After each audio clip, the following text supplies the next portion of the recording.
हम्म, आज की इस गहन चर्चा में सभी सुनने वालों का बहुत बहुत स्वागत है। आज हमारे सामने जो साहित्यिक विश्लेषण का विषय है ना, वो हिंदी साहित्य के एक ऐसे रत्न के बारे में है जिसने जिसने समाज की बखिया उधेड़ने में कोई कसर नहीं छोड़ी। बिल्कुल सही कहा।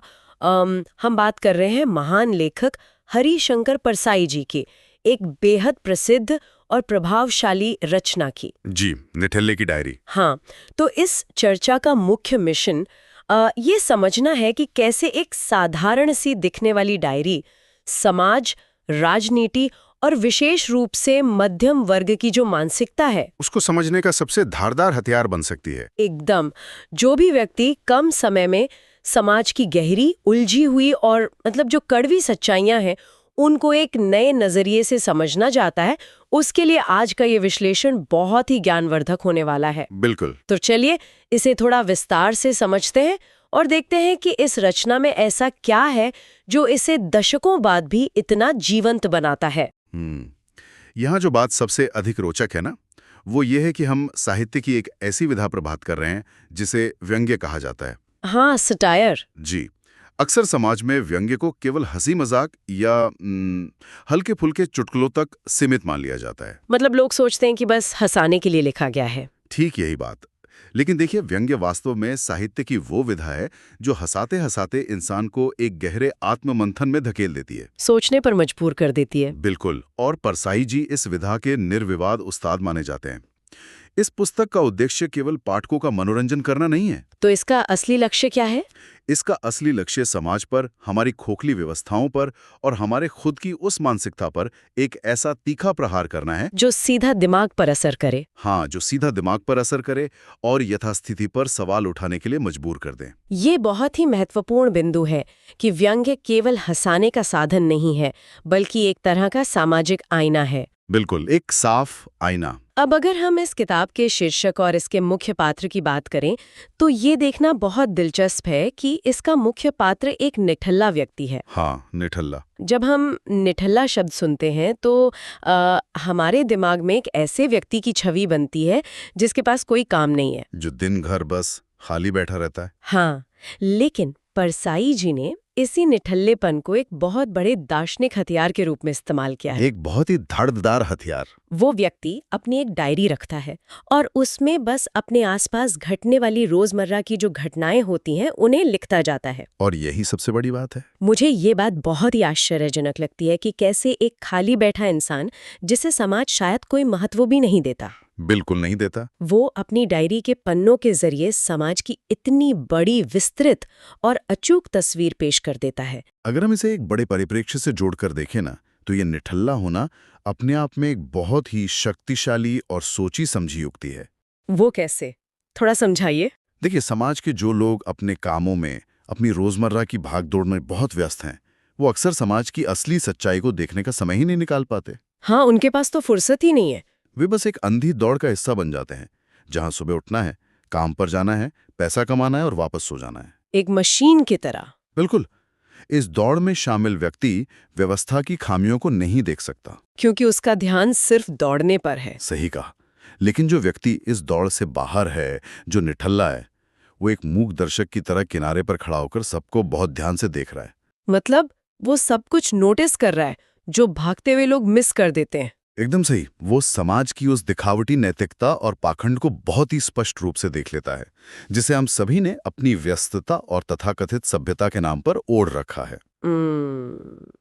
तो क्या हम ये कह सकते हैं कि वो निठल्ला व्यक्ति एक बिना फिल्टर वाले कैमरे की तरह काम कर रहा है? बिना फिल्टर का कैमरा, ये बहुत ही सटीक तुलना है। वो ये नहीं सोचता कि समाज क्या कहेगा, वो बस वही दर्ज करता है जो वो देखता है। और इसीलिए जब कोई इस किताब को पढ़ता है तो एक अजीब सी स्थिति पैदा होती है। कैसी स्थिति? पढ़ने वाले को पहले तो बहुत हंसी आती है, क्योंकि घटना इतनी हास्यास्पद और सटीक होती है। हाँ, हंसी तो आती है। लेकिन उसी हंसी के ठीक पीछे समाज की कड़वी सच्चाई भी समझ में आती है, जो धीरे धीरे चुभने लगती है। ये हास्य और पीड़ा का जो संतुलन है वो बनाए रखना कितना मुश्किल होता होगा कि पाठक हंस भी रहा है और अंदर ही अंदर उसे अपनी या अपने आसपास के समाज की सच्चाई भीतर तक झकझोर भी रही है। यही तो एक महान व्यंग्यकार की सबसे बड़ी पहचान होती है। समाज की सच्चाई अक्सर इतनी कड़वी और भद्दी होती है कि अगर उसे सीधे तौर पे किसी के सामने रख दिया जाए, तो लोग उसे सुनना या स्वीकार करना पसंद नहीं करेंगे। वे तुरंत रक्षात्मक हो जाएंगे और उस सच को नकार देंगे। हाँ, डिफेंसिव हो जाते हैं लोग। इसलिए परसाई जी ने हास्य का एक बहुत ही सुंदर आवरण इस्तेमाल किया है। इसे आप एक तरह का एनेस्थीसिया मान सकते हैं। एनेस्थीसिया मतलब सुन करने वाली दवा। बिल्कुल। जब कोई व्यक्ति हंसता है तो उसके बचाव के सभी तंत्र कुछ देर के लिए शिथिल पड़ जाते हैं गार्ड्स डाउन हो जाते हैं। और ठीक उसी समय व्यंग्यकार सच्चाई की सर्जरी कर देता है। क्या बात है, ये बहुत ही बेहतरीन तरीका है इसे समझाने का। आप हंसते हैं क्योंकि स्थिति हास्यास्पद है, लेकिन जब हंसी का वो दौर खत्म होता है, तब गहराई में ये एहसास होता है कि यह हास्यास्पद स्थिति दरअसल किसी और की नहीं, बल्कि हमारे ही समाज के पाखंड और स्वार्थ की कहानी है। एकदम सटीक विश्लेषण किया आपने। यहाँ ये बात और भी दिलचस्प हो जाती है जब हम अपनी चर्चा का रुख उस विशेष वर्ग की ओर मोड़ते हैं जिसके इर्द गिर्द इस रचना का एक बहुत बड़ा हिस्सा घूमता है। आप मध्यम वर्ग की बात कर रही हैं। जी हाँ, मध्यम वर्ग। परसाई जी ने मध्यम वर्ग की दुविधाओं, उनके अंतर्विरोधों और उनके भीतर बैठे गहरे डर पर बहुत ही तीखी चोट की है। बहुत ही गहरी चोट। मध्यम वर्ग हमेशा एक अजीब सी कश्मकश में रहता है, मानो वो दो अलग अलग नावों पर एक साथ पैर रखकर चलने की कोशिश कर रहा हो। बिल्कुल। मध्यम वर्ग का जो अत्यंत सटीक और मनोवैज्ञानिक चित्रण इस रचना में किया गया है, वो शायद इसकी सबसे बड़ी ताकत है। उनके अंदर का जो डर है वो बहुत साफ दिखता है। हाँ, मध्यम वर्ग की मानसिकता हमेशा एक असुरक्षा की भावना से घिरी रहती है। एक तरह की इनसिक्योरिटी। यह एक ऐसा वर्ग है जो हमेशा ऊपर की तरफ यानी उच्च वर्ग की तरफ लालच भरी नजरों से देखता है और उनकी तरह दिखने की कोशिश करता है। और नीचे की तरफ यानी निम्न वर्ग की तरफ वो इस डर से देखता है कि कहीं वो फिसल कर वापस वहीं न पहुंच जाए। ये तो बहुत ही भयानक स्थिति है। इसी जद्दोजहद में मध्यम वर्ग अपनी एक सभ्य छवि बनाए रखने के लिए लगातार संघर्ष करता है कि समाज क्या कहेगा, पड़ोसी क्या सोचेंगे, रिश्तेदार क्या टिप्पणी करेंगे। ये डर इस वर्ग को एक निरंतर दुविधा में रखता है और परसाई जी का निठल्ला पात्र इन दुविधाओं को बहुत करीब से और बेबाकी से देखता है। हाँ, और वो ये भी देखता है कि कैसे ये वर्ग अंदर से पूरी तरह डरा हुआ है, लेकिन बाहर से नैतिकता और आदर्शों का एक भारी लबादा ओढ़े हुए है। दिखावे का लबादा। उदाहरण के लिए, आर्थिक स्थिति चाहे कितनी भी कमजोर क्यों ना हो, लेकिन समाज में अपनी नाक बचाने के लिए दिखावे में कोई कमी नहीं आनी चाहिए। सही कहा। ये जो असली असुरक्षा को छिपाने का खेल है, निठल्ला उसे पकड़ लेता है। और इसी डर और दुविधा के बीच एक और बहुत ही गंभीर विषय उभर कर आता है, राजनीति और लोगों का स्वार्थ। बिल्कुल। इस डायरी के माध्यम से उन राजनीतिक चालाकियों का भी पर्दाफाश किया गया है जो समाज की जड़ों को खोखला कर रही हैं। ये एक बहुत ही विचारणीय पहलू है और यहाँ ये ध्यान देना बहुत महत्वपूर्ण है कि हम जो भी विश्लेषण कर रहे हैं वो पूरी तरह से स्रोत सामग्री पर आधारित है। और परसाई जी अपने व्यंग्य में किसी एक विशेष राजनीतिक दल या किसी एक विचारधारा पर निशाना नहीं साधते। हाँ, उनका दृष्टिकोण बहुत ही निष्पक्ष है। वे किसी का पक्ष नहीं ले रहे। उनका साहित्य पूरी तरह से निष्पक्ष है। वो उस पूरी व्यवस्था और मानव स्वभाव का साहित्यिक विश्लेषण कर रहे हैं जो हर दल और हर युग में समान रूप से पाया जाता है। मतलब ये इंसानी फितरत की बात है, किसी राजनीतिक पार्टी की नहीं। एकदम सही। जब निठल्ले की नजर से राजनीति को देखा जाता है तो वह बड़े बड़े आदर्शों, राष्ट्र निर्माण के नारों या मन से दिए गए भारी भरकम भाषणों के रूप में नहीं दिखती। तो वो कैसे दिखती है? मतलब वो दिखाते हैं कि कैसे बड़े बड़े सिद्धांत केवल तभी तक सिद्धांत रहते हैं जब तक व्यक्तिगत फायदा बीच में ना आ जाए। बिल्कुल सही। समाज के लोग कैसे अपने छोटे छोटे फायदों के लिए, किसी ठेके के लिए, किसी पद के लिए या महज अपने अहंकार की संतुष्टि के लिए अपने जीवन भर के सिद्धांतों से समझौता कर लेते हैं। ये तो हम अपने आसपास रोज ही देखते हैं। ये बात इस डायरी में बहुत ही बारीकी से उकेली गई है। राजनीति यहाँ कोई दूर दिल्ली में बैठी सत्ता नहीं है। तो वो क्या है? वो मोहल्ले के चौराहों पर, चाय की दुकानों पर और दफ्तरों की फाइलों के बीच पनपने वाला वो स्वार्थ है जो धीरे धीरे पूरे समाज के चरित्र को बदल कर रख देता है। तो इस सब का आज के परिदृश्य में क्या अर्थ है?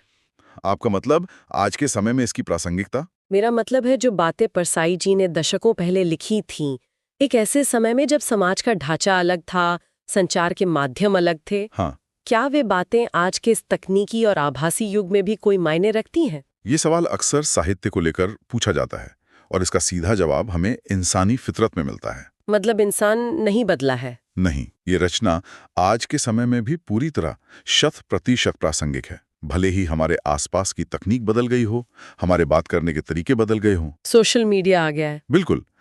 लेकिन जो इंसान के भीतर का मूल स्वभाव है, वो वही है। वो डर और दिखावा। वो मध्यम वर्गीय डर, वो दिखावटी नैतिकता और लोगों की अपनी सहूलियत के हिसाब से बदलने वाली मानसिकता आज भी वैसी ही है। बल्कि अगर गहराई से देखा जाए तो शायद आज के समय में ये दिखावा और भी अधिक बढ़ गया है। एकदम सही कहा।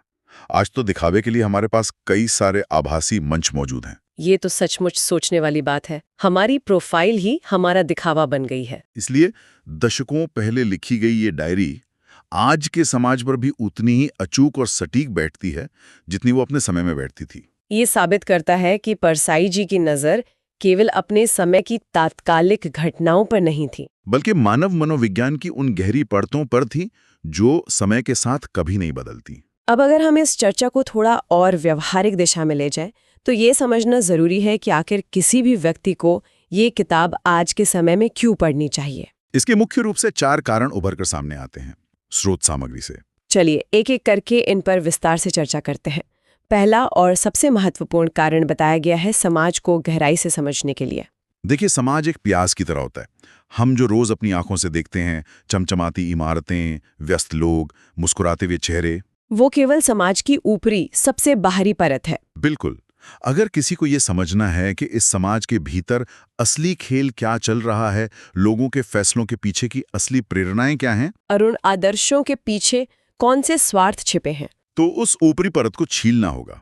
ये किताब वही छीलने का काम करती है। ये पढ़ने वाले को वो दृष्टि देती है जिससे वो समाज की गहराई में जाकर उसकी असली बनावट को, उसके अंतर्विरोधों को समझ सके। ये आपको सिखाती है कि जो दिख रहा है जरूरी नहीं कि सच वही हो। और यही बात हमें दूसरे कारण की ओर ले जाती है, जो है हिंदी व्यंग्य साहित्य की असली ताकत को जानना। अक्सर लोग गंभीर साहित्य पढ़ने से इसलिए हिचकिचाते हैं क्योंकि उन्हें लगता है कि उसकी भाषा बहुत जटिल होगी, भारी भरकम शब्दों का इस्तेमाल होगा जो सिर के ऊपर से निकल जाएंगे। परसाई जी ने इसी भ्रम को तोड़ा। उन्होंने साहित्य को महलों और अकादमियों के बंद कमरों से निकालकर आम सड़क पर ला खड़ा किया। उनकी भाषा इतनी सरल, रोजमर्रा की बोलचाल वाली और इतनी मजेदार है कि कोई भी आम व्यक्ति इसे बहुत आसानी से पढ़ और समझ सकता है। लेकिन उस सरलता को हल्के में नहीं लेना चाहिए।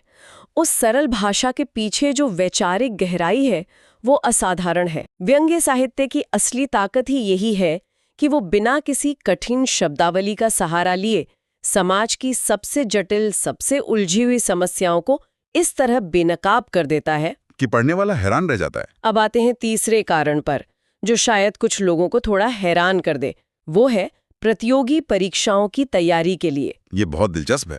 जब हम किसी डायरी या व्यंग्य की बात करते हैं तो वो प्रतियोगी परीक्षा जैसी गंभीर चीज के लिए कैसे इतनी प्रासंगिक हो सकती है। यह इस बात को दर्शाता है कि इस रचना का न केवल साहित्यिक बल्कि शैक्षणिक और प्रशासनिक महत्व भी कितना अधिक है।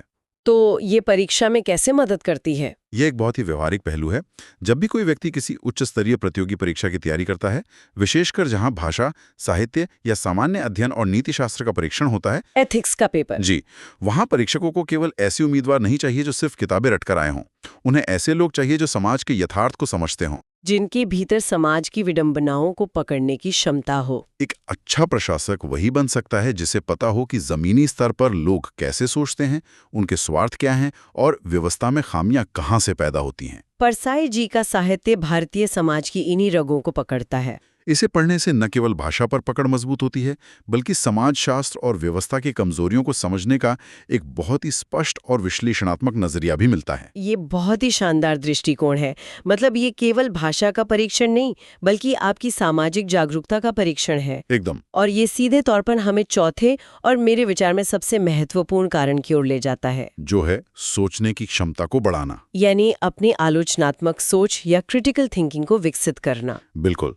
और आज के इस दौर में जहां हर तरफ से सूचनाओं की बाढ़ आई हुई है, ये और भी जरूरी हो गया है। हम एक ऐसे समय में जी रहे हैं जहां जानकारी की कोई कमी नहीं है, बल्कि सूचनाओं की अधिकता एक बड़ी समस्या बन गई है। हर दिन हर पल हमें बताया जा रहा है कि हमें क्या सोचना है, क्या सही है, क्या गलत है, किसे अपना आदर्श मानना है और किस पर गुस्सा करना है। ऐसे शोर शराबे वाले दौर में ये किताब इंसान को रुकना सिखाती है। रुकना और सवाल पूछना। ठीक है, ये किताब सिखाती है कि कैसे हर चमकती हुई चीज पर, हर उस बात पर जिसे पूरा समाज सच मान रहा हो, उस पर सवाल उठाना है। निठल्ले का जो नजरिया है वो असल में एक स्वतंत्र विचारक का नजरिया है। वो किसी भी बात को सिर्फ इसलिए सच नहीं मान लेता क्योंकि एक बड़ी भीड़ उसे सच कह रही है। वो उसके पीछे के कारणों को, उसके पीछे छिपे पाखंड को देखता है। इसलिए अपनी स्वतंत्र सोचने समझने की क्षमता को जिंदा रखने के लिए इस तरह का साहित्य पढ़ना आज के समय की सबसे बड़ी आवश्यकता है। ये बात सचमुच दिमाग के कई बंद दरवाजे खोल देती है।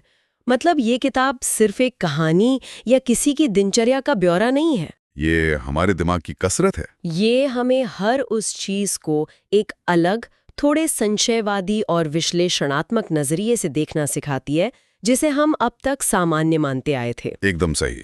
अब अगर हम अपनी इस गहन चर्चा को समेटने की ओर बढ़ें, तो इस पूरे विश्लेषण का जो सार निकलकर सामने आता है वो एक बहुत ही खूबसूरत और मारक विचार है। वो विचार कि निठल्ले की डायरी सिर्फ एक डायरी नहीं, बल्कि ये हमारे समाज का सबसे साफ आईना है।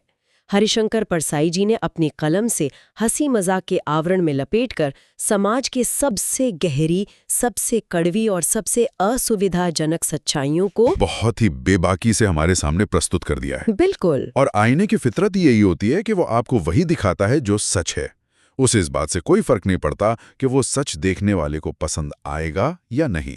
ये किताब उस सामाजिक आईने पर जमी सालों की धूल और पाखंड की जालों को साफ करने का काम करती है। ये उम्मीद की जानी चाहिए कि आज के इस साहित्यिक विश्लेषण ने इस विषय को समझने के लिए एक नई और पैनी दृष्टि दी होगी। और सबसे बड़ी बात यह है कि ये ज्ञान सिर्फ इस चर्चा या किसी किताब के पन्नों तक सीमित नहीं रहना चाहिए। जब कोई इस विचार को आत्मसात कर लेता है तो वो अपने रोजमर्रा के जीवन में, अपने आसपास के समाज में, लोगों के व्यवहार में और यहाँ तक कि अपने खुद के लिए गए फैसलों में छिपे हुए दिखावे को एक नए नजरिए से देखने लगता है।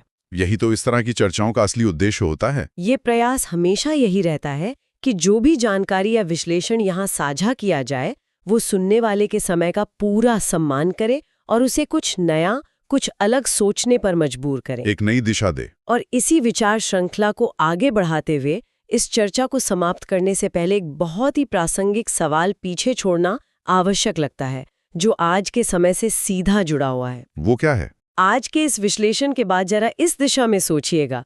अगर आज के इस तेज तकनीकी युग में, जहां हर इंसान अपनी एक आभासी दुनिया में जी रहा है, कोई नई निठल्ले की डायरी लिखी जाए तो उसमें समाज की दिखावटी नैतिकता का रूप कैसा होगा? बहुत ही गहरा सवाल है। क्या हमारे हाथों में मौजूद ये चमचमाती स्क्रीन्स और आभासी मंचों पर बनाए गए हमारे झूठे प्रोफाइल ही आज के समय की नई डायरी बन गए हैं, जो हमारी असली असुरक्षाओं, हमारे डरों और हमारे असली स्वार्थ को दुनिया की नजरों से छिपाने का सबसे बेहतरीन उपकरण साबित हो रहे हैं? ये वाकई सोचने पर मजबूर कर देता है। इस विचारोत्तेजक प्रश्न के साथ आज की ये ज्ञानवर्धक और गहन चर्चा यहीं समाप्त होती है।